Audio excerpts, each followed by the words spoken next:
Now we move on to our Muppet of the month, or Muppet. Yeah, Muppet.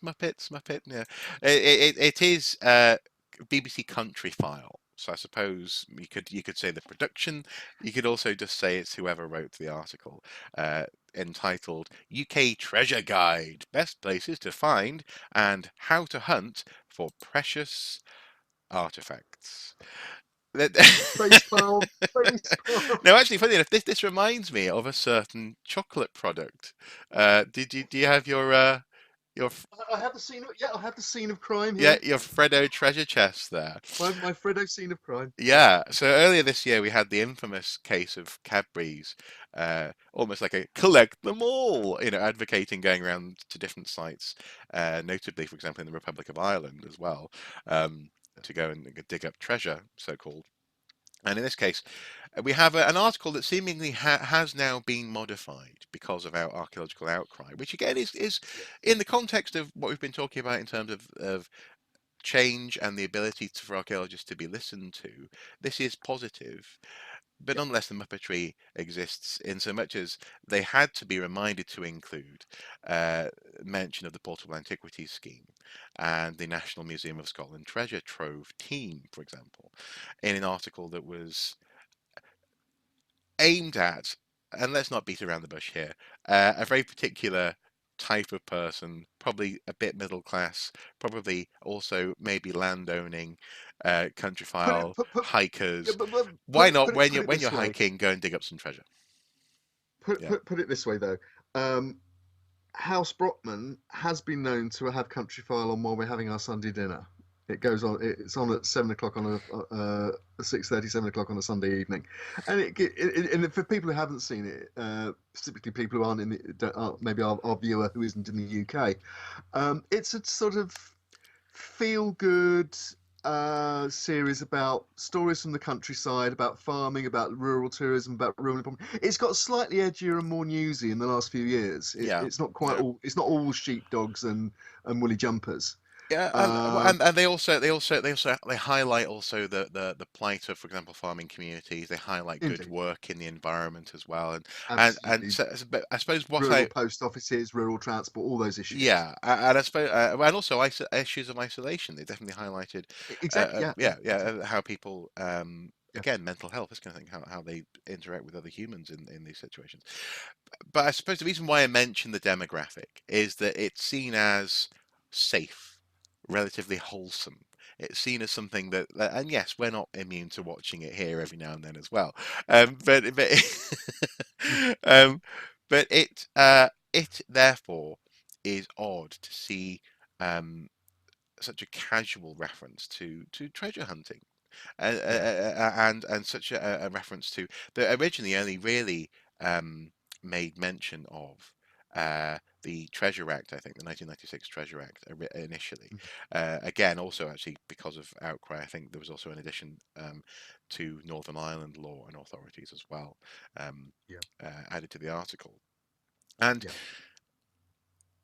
the Muppetry here is one that I guess doesn't this isn't something this isn't hilarious. It's also not super serious. It's just a bit of a shame. Mm. And in an But article that goes on to mention a series of well-known hoards. So, for example, it's the Staffordshire hoard, the Galloway hoard, the Seaton Down hoard, the seen Lenborough but not hoard. hoard. Sorry. The scene but not hoard. Sorry. Very good, very good. That's the one that Uh, wasn't reported to PAS and was flogged on eBay. very good. Oh, sorry, that never happens. The the gold cross horde, so on and so forth. Uh, it's shining a light on the glittery things that you may be able to find on your jaunt through the countryside.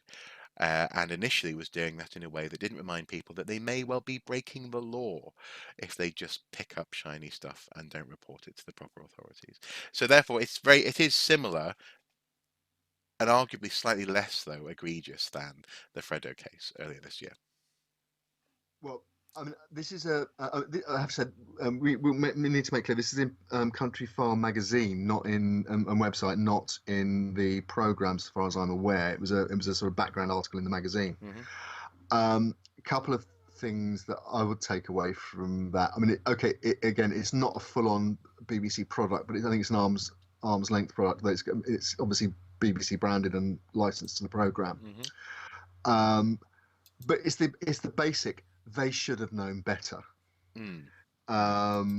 Any, and okay, again, journalists writing in any format, whether it's in magazine or press, daily press, they're under huge pressures to produce, so many words to deadline, um, to get the clicks. Yeah. And anything with treasure in the title gets clicks. So Hmm. yeah, great.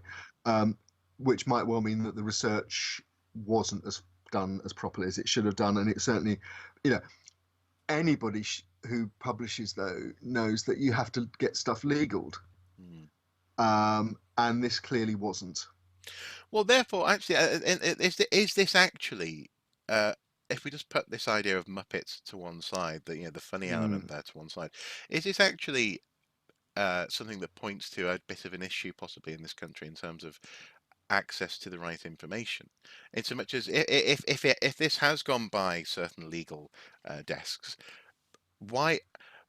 I'm not, but if we put aside blame, how is it that those people who are trying to do diligent work, the due diligence, weren't able to find good information about things I like treasure and I, I the I I would PAS? suspect. I don't know. I would suspect though that this was seen as a sort of a low risk article, a feel good article, Hmm. a feel good space filler that will get clicks. Hmm. There weren't going to be any legal issues because they weren't accusing anybody of doing anything, which they do on the Countryfile sometimes. They do investigative stuff, and they do say some people behave. They've in the past accused people of behaving badly in certain Hmm. respects. Hmm. Um, and so this one was sort of went through on the nod, and whoever the person writing it didn't see that there was any kind of legal ramification to what they were actually writing. Hmm. The fact that they were potentially inciting people to breach the Treasures Act and the Ancient Monuments and Archaeological Areas Act and da da da da da didn't Hmm. cross their mind. Now you could argue, and I would say that there are levels of muppetry here. There's the muppetry in terms of writing and publishing the thing in the first place, especially after Freddo Gate. Hmm. Hmm. You know, that's only a few months ago, Hmm. and we all had a great time with that, and laughed a lot. And when this huge multinational had to, Cadbury, part of the craft empire, had to back down, and it was all hugely embarrassing for the people involved. And great, Hmm. we all said, well done, Archie World. Shame it had to happen, but well done, Archie World. And then a few months later, we have to do the same thing. Um, so the second level of muppetry is actually archaeologists who haven't communicated this stuff once Hmm. again. And, And and, and I suppose that yeah that's definitely a thought that comes to mind is that therefore how successful was Freddo Gate in really cultivating public conversation? Uh, uh, uh, uh, exactly, a yeah, lot in the archaeological Twitter bubble, yeah, probably not so much outside of it. yeah. No, okay. Incidentally, Uh, a couple of things that come to mind. So first of all, on the in the article, the opening sort of brief paragraph, a couple of lines, says from Roman coins to fossils and priceless gems, stones and metals, there is a wealth of hidden heritage and natural history in the British countryside, which which is is true. which is just waiting to be discovered. Okay, yeah. Our expert guide reveals how to encounter these and where to find them in Britain. According to recent reports, more people than ever, are discovering precious artifacts in the British countryside, so with more than 1,000 quote treasure finds recorded in 2017, and this may be where the writer was reminded of the Treasure Act. I guess, because they probably wanted a stat on that. These precious treasure finds provide a vital link to the history of Britain and can be of huge cultural and historical importance. So you could sort of commend them here for emphasizing the cultural importance, not just the monetary value, I guess, Uh, Yeah, but but sorry.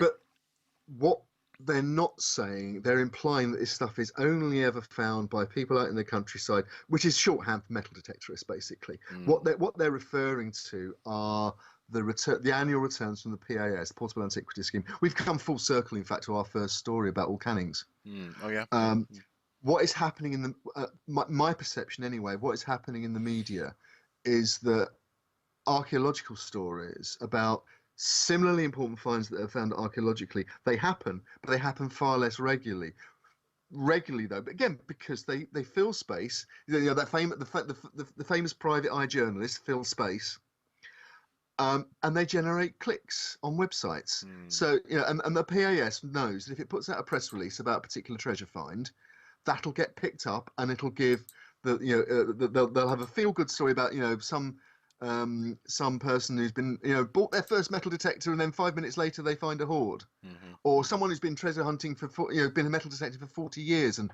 finds their first hoard. Either way, it's a good news story in in those Hmm. terms, Hmm. certainly in media terms. Hmm. And you can, you know, It was an lots of happy. inspiring story. Yeah. Absolutely. Mm. And you could say the, you know, this fabulous hoard of, you know, Roman or Saxon or Viking or pre-Roman or whatever, you know, da da da da. You fill the gap. Hmm. These are standard press releases. Mm. Mm. And they actually, although in terms of the overall terms and picture of UK archaeology, they're not the most important finds. No. You know, Mm. they're important finds very often, certainly very interesting finds very often, but they're not the ones that often shift the dial like Mus Farm or something like that, Al- or Blickmead. You know, although I suppose we should say that, because you could argue, therefore, why do archaeologists kick up a stink, therefore, mm, if they're not important finds? The point is, often they point to important new areas of discovery. but Uh, also in public relations terms, they make it look as though finding that sort of stuff is more important to archaeology than it actually is. yeah, yeah, that's true. That's That's true. the point. Yeah, You know, I, I, in in my view, my lord. it's yeah. I mean, I don't quite rest my case yet, my lord, because I want to say one other thing, which is that, you know, effectively, just to sum up, this constant treasure find Mm, press release, hmm. followed up by story, BBC website, Telegraph, Guardian, Mail, Yeah, other tabloids, maybe, you know. Um, it is skewing the public perception of what archaeology actually is.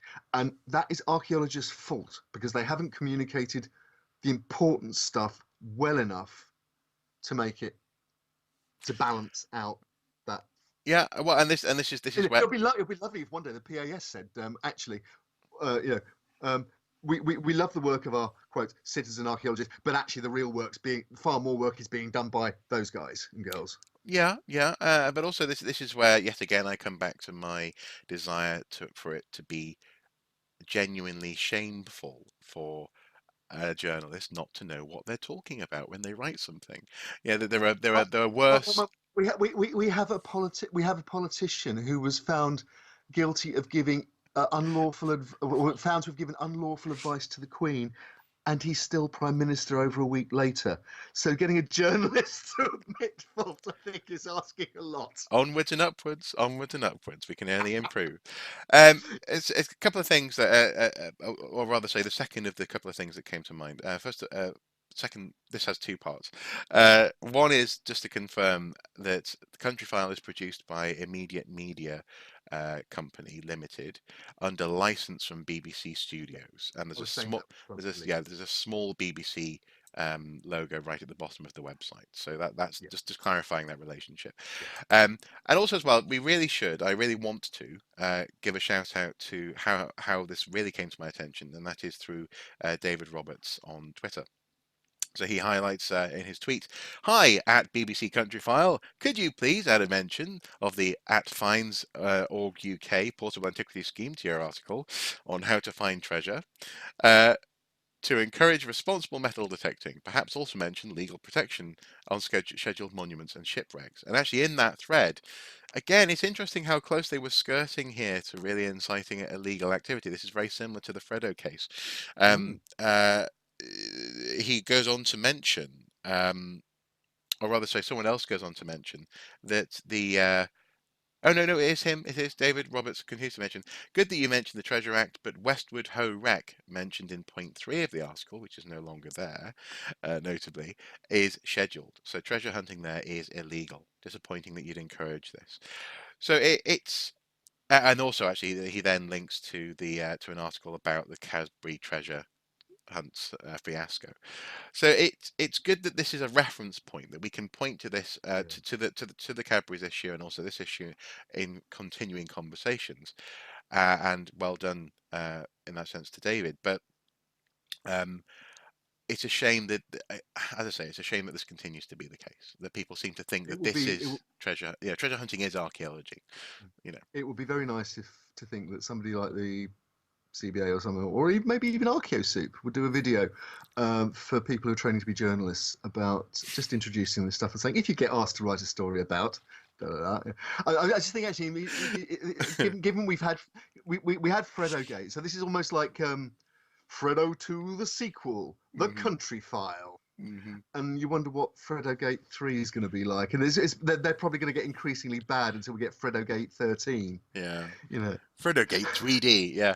yeah. I think I that's an interesting idea. I'm tempted to do that, although I would have to make a couple of different edits until I could publish one because the first one would just be do better work, like have some standards in your. Okay, uh, so Muppetry, a genuine shame, but hopefully we can continue to improve public discourse around treasure hunting.